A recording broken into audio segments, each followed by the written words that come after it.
नमस्कार दोस्तों, कविता Yadav YouTube channel पर आप सभी का स्वागत है।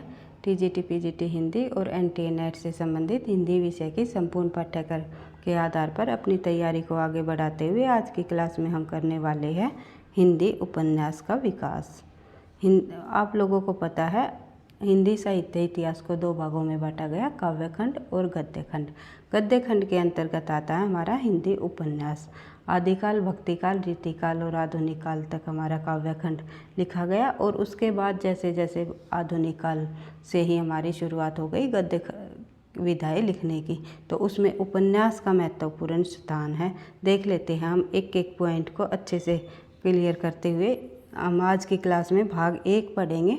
उसके अंतर्गत हम देखेंगे कि हिंदी उपन्यासों का जन्म किन भाषा के उपन्यासों से माना जाता है, किन किन विद्वानों ने किस साहित्यकार के उपन्यासों को हिंदी का प्रथम उपन्यास माना गया। इन सभी तथ्यों से संबंधित परीक्षा में कई बार प्रश्न पूछ लिए जाते हैं, तो आज की क्लास में हम यही करने वाले हैं।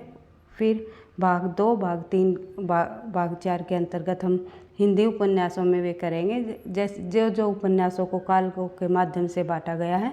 प्रेमचंद पूर्वकालीन उपन्यास, प्रेमचंद युगीन उपन्यास और प्रेमचंद्रोत्तर उपन्यास, उनको हम अलग अलग भागों में एक एक उपन्यासकार के उपन्यासों को बिल्कुल डिटेल से, आजकल परीक्षा में बिल्कुल गहराई से प्रश्न पूछे जाते हैं कि इस उपन्यास में क्या है, किस चीज़ का वर्णन किया गया है या किससे संबंधित है, इनके प्रमुख पात्र कौन से हैं। तो हम सभी तथ्यों को अच्छे से कंप्लीट करते हुए अपनी क्लासेस को आगे बढ़ाएंगे।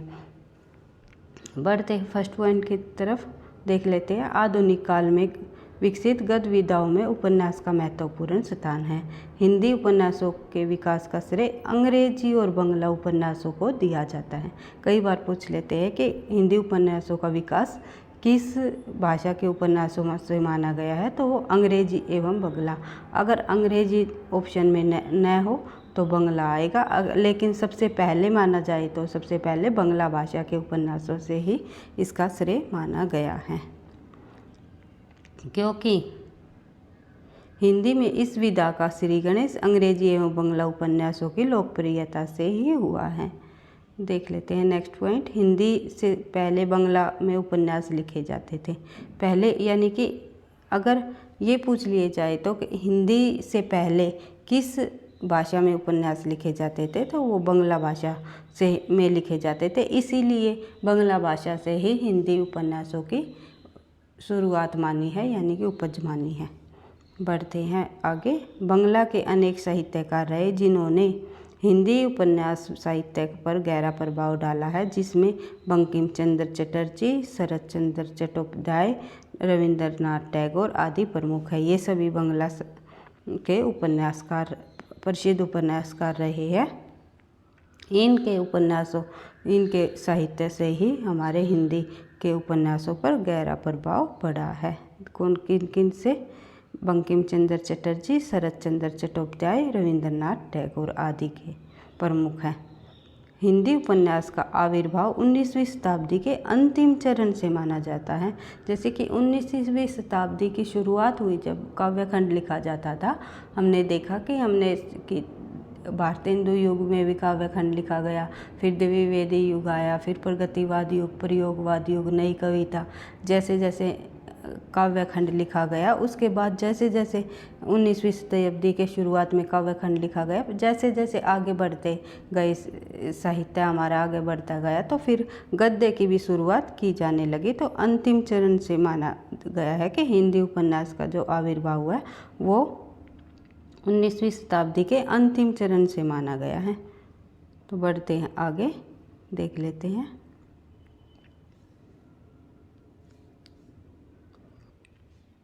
आचार्य महावीर प्रसाद द्विवेदी ने सरस्वती में प्रकाशित एक निबंध उपन्यास रहस्य में इस बात को स्वीकार कर लिया है कि उपन्यास के प्रचलन, विकास एवं सर्जन का श्रेय पश्चिमी देशों के लेखकों को ही जाता है, जिनसे प्रेरणा लेकर हिंदी में उपन्यासों की रचना की जाने लगी। महावीर प्रसाद द्विवेदी जी के अनुसार सरस्वती में प्रकाशित निबंध उनका एक निबंध है। ये भी पूछ सकते हैं कि उपन्यास रहस्य किस लेखक का निबंध है या उपन्यास रहस्य के रचनाकार कौन है, तो हमारा आंसर क्या हो जाएगा, सर महावीर प्रसाद द्विवेदी जी, और जो कि उन्होंने सरस्वती पत्रिका में ये निबंध प्रकाशित किया। इस प्रकार से भी पूछ लेते हैं कि महावीर प्रसाद द्विवेदी जी ने उपन्यास रहस्य निबंध किस पत्रिका में प्रकाशित कराया, तो वो क्या हो जाएगा हमारा सरस्वती पत्रिका में। इसके अंतर्गत ये बताया गया है उन्होंने कि जो हिंदी उपन्यासों का जो विकास है वो पश्चिमी देशों से माना गया है, यानी कि अंग्रेजी से ही माना गया है। तो पश्चिमी देशों से हिंदी उपन्यासों का विकास किन्होंने माना, महावीर प्रसाद द्विवेदी ने। पढ़ते हैं नेक्स्ट पॉइंट की तरफ, देख लेते हैं बालकृष्ण भट्ट के अनुसार, क्योंकि बालकृष्ण भट्ट हमारे एक प्रसिद्ध उपन्यासकार रहे हैं, उन्होंने क्या विचार दिया। उन्होंने लिखा है बालकृष्ण भट्ट ने इसकी पुष्टि करते हुए, इस बात की पुष्टि करते हुए कि कहते हैं कि हम लोग जैसा और बातों में अंग्रेजी की नकल कर जाते हैं, उपन्यास का लिखना भी उन्हीं के दृष्टांत पर सीख रहे हैं। बालकृष्ण भट्ट जी ने भी ये स्वीकार किया है कि हम लोग जैसा और बातों से अंग्रेज़ों की नकल करते जाते हैं, उपन्यास का लिखना भी उन्हीं से ही दृष्टांत पर सीख रहे हैं। यानी कि उन्होंने भी इसके मत को पर सहमति दी कि हाँ, पश्चिमी देशों से ही हिंदी उपन्यासों की लेखन की परंपरा को माना गया है। कि इन्होंने कहा, बालकृष्ण भट्ट जी ने। ये कोटेशन भी पूछ सकते हैं, परीक्षा में कई बार पूछी भी गई है कि बालकृष्ण भट्ट ये हम जैसा और बातों की नकल करते हैं, उपन्यास का लिखना भी उन्हीं की दृष्टांत पर सीख रही है। किस लेखक द्वारा लिखा गया या किस विद्वान का मत है, तो आंसर हो जाएगा हमारा बालकृष्ण भट्ट। पढ़ते हैं नेक्स्ट पॉइंट की तरफ। हिंदी में उपन्यासों का प्रारंभ भी अंग्रेजी से अनुदित उपन्यासों से माना जाता है। हिंदी में उपन्यास का प्रारंभ भी अंग्रेजी से अनुदित उपन्यासों से माना जाता है। सन 1953 ईस्वी में वंशीधर द्वारा थॉमस डे के लोकप्रिय उपन्यास स्टैनफोर्ड एंड मर्टन का अनुवाद किया गया। स्टैनफोर्ड एंड मर्टन जो उपन्यास रहा वो किनका है, थॉमस डे का।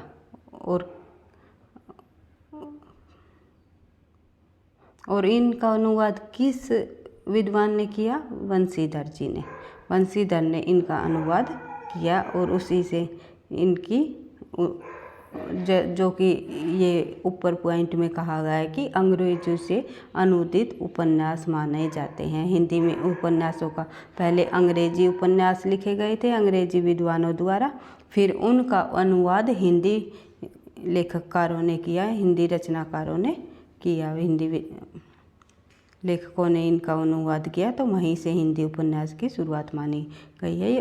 1853 ईस्वी में वंशीधर ने थॉमस डे के लोकप्रिय उपन्यास स्टैनफोर्ड एंड मर्टन का हिंदी अनुवाद किया। फिर आगे डॉक्टर जॉनसन के उपन्यास रासेलास का हिंदी अनुवाद 1879 ईस्वी में किया गया। पढ़ते हैं आगे, हिंदी में प्रथम उपन्यास। ये देख लेते हैं कि किस विद्वान द्वारा हिंदी का कौन सा उपन्यास प्रथम माना गया है, किस विद्वान द्वारा वह उपन्यास लिखा गया, देख लेते हैं।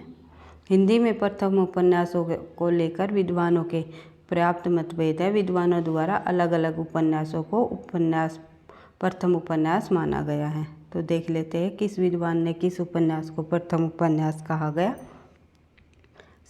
नारायण श्रीवास्तव ने ईशा अल्लाह खाकृत रानी केतकी की कहानी 1803 को हिंदी का प्रथम उपन्यास माना गया है। श्री शिवनारायण श्रीवास्तव के द्वारा किस उपन्यास को प्रथम माना गया है, ईशा अल्लाह खाकृत रानी केतकी की कहानी को। बढ़ते हैं आगे। डॉक्टर गोपाल राय जी ने पंडित गौरीदत्त द्वारा रचित देवरानी जेठानी की कहानी 1870 को हिंदी का प्रथम उपन्यास माना गया है। किसने, डॉक्टर गोपाल राय ने किसको माना है, पंडित गौरीदत्त के द्वारा रचित देवरानी जेठानी की कहानी को हिंदी का प्रथम उपन्यास माना। और डॉक्टर विजय शंकर मल ने सरदाराम फुलेरी द्वारा रचित भाग्यवती 1877 को हिंदी का प्रथम उपन्यास माना। विजय शंकर मल ने किसको माना? सरदाराम फुलेरी के द्वारा रचित भाग्यवती उपन्यास को। आचार्य रामचंद्र शुक्ल व अन्य अधिकतर विद्वानों ने लाला श्रीनिवास दास के परीक्षा गुरु 1882 जो इसका रचनाकाल है। कई बार पूछा गया है कि परीक्षा गुरु का रचनाकाल क्या रहा, तो क्या आंसर क्या हो जाएगा? 1882 ईस्वी। और इनको क्रम वाइज भी लगाना कई बार परीक्षा में दे देते हैं कि सबसे पहले कौन सा उपन्यास आएगा, उसके बाद फिर कौन सा। तो सबसे पहले जैसे हमने देखा कि रानी केतकी की कहानी, फिर पंडित गौरी दत्त द्वारा रचित देवरानी जेठानी की कहानी, फिर श्री सरदाराम फुलेरी का भाग्यवती, उसके बाद रामचंद्र शुक्ल जी का परीक्षा गुरु। बढ़ते हैं आगे। को सर्वप्रथम मौलिक उपन्यास माना है। सबसे पहले ये अगर परीक्षा में ये पूछ लिया जाए कि सब प्रथम मौलिक उपन्यास कौन सा रहा है, तो हमारा रहा है परीक्षा गुरु। और अलग अलग विद्वानों के अनुसार हर एक उपन्यास को प्रथम माना गया। 2-3 कुछ मुख्य उपन्यास रहे हैं, इनको अलग अलग विद्वानों ने प्रथम उपन्यास माना है। तो किस विद्वान के द्वारा किस उपन्यास को माना गया ये हम देख ही रहे हैं। तो डॉक्टर श्री कृष्ण लाल ने देवकी नंदन खत्री द्वारा चंद्रकांता 1888 ईस्वी को जो रचित चंद्रकांता उपन्यास है उसको प्रथम उपन्यास माना। किन्होंने? डॉक्टर श्री कृष्ण लाल ने। उसके बाद देख लेते हैं हजारी प्रसाद द्विवेदी के अनुसार भारतेंदु जी द्वारा पूर्ण प्रकाश चंद्र प्रभा 1889 हिंदी का प्रथम उपन्यास माना गया है। इसके बाद देख लेते हैं भाई, शुरुआत करते हैं आगे। सबसे पहले एक बार फिर से देख लेते हैं कि किस उपन्यासकार ने हिंदी का प्रथम उपन्यास किसे माना है। तो सबसे पहले देखा हमने श्री शिवनारायण श्रीवास्तव ने ईशा खां द्वारा रचित रानी केतकी की कहानी को, गोपाल राय ने पंडित गौरी दत्त द्वारा रचित देवरानी जेठानी की कहानी को, और डॉक्टर विजय शंकर मल ने सरदाराम फुलेरी द्वारा रचित भाग्यवती को, और उसके बाद आचार्य रामचंद्र शुक्ल ने परीक्षा गुरु को हिंदी का प्रथम उपन्यास माना गया है। और परीक्षा गुरु को ही हिंदी का प्रथम मौलिक उपन्यास भी माना जाता है। डॉक्टर श्री कृष्ण लाल ने देवकी नंदन खत्री के द्वारा रचित चंद्रकांता को हिंदी का प्रथम उपन्यास माना, और हजारी प्रसाद द्विवेदी ने भारतेंदु द्वारा रचित पूर्ण प्रकाश चंद्र प्रभा को हिंदी का प्रथम उपन्यास माना। इसके बाद आगे देख लेते हैं हम। हिंदी के प्रथम मौलिक उपन्यास के संबंध में विद्वानों के मतभेद रहे कि इस संबंध में जिन 2 उपन्यासों का नाम लिया जाता है, सबसे सरदाराम फुलेरी कृत भाग्यवती 1877 ईस्वी तथा श्री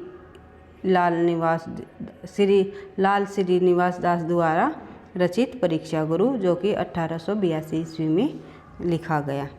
सबसे ज़्यादा 2 उपन्यासों के संबंध में ही मतभेद हमें मिलते हैं। कौन कौन से? एक तो भाग्यवती के और एक परीक्षा गुरु के संबंध में। इसमें प्रथम उपन्यास में सुधारवादी प्रवृत्ति परिलक्षित होती है तथा द्वितीय उपन्यास में भारतीय सभ्यता एवं संस्कृति को सर्वश्रेष्ठ प्रमाणित करते हुए उपदेशवर्ती का आधार ग्रहण किया गया है। इसमें कहा गया है कि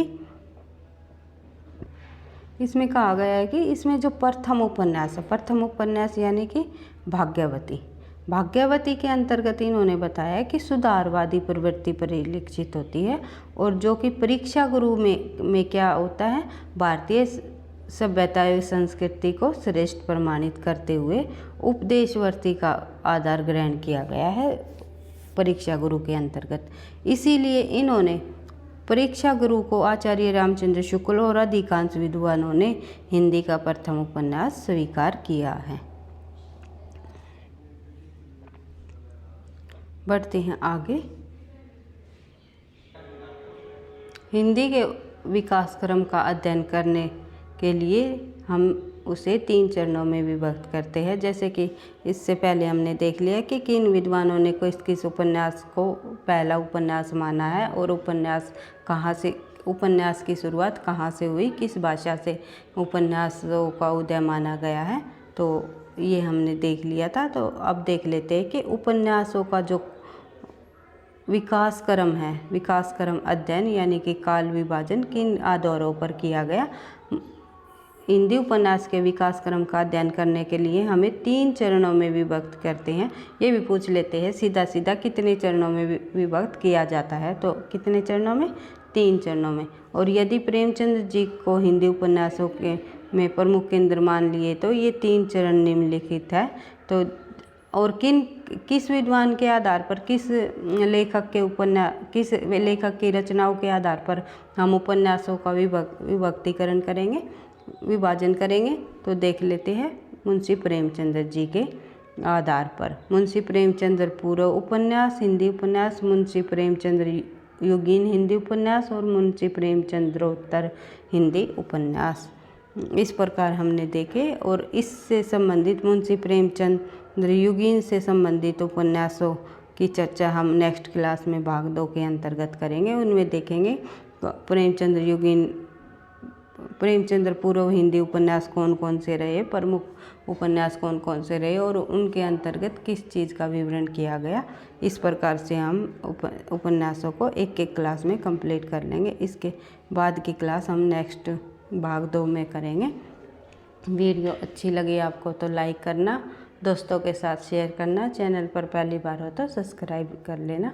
और कोई भी किसी प्रकार का डाउट हो या किसी और टॉपिक पर क्लास चाहिए, किसी भी प्रकार की आपको क्लास चाहिए तो कमेंट बॉक्स में लिख करके आप बता सकते हो। और कोई डाउट हो तो भी आप लिख करके बता सकते हो। मैं ज़रूर आपके कमेंट बॉक्स पर गौर करूँगी और उन्हें सॉल्यूशन करने की भी कोशिश करूँगी। तो पढ़ते रहना, बढ़ते रहना, आगे बढ़ते रहना। थैंक यू, धन्यवाद।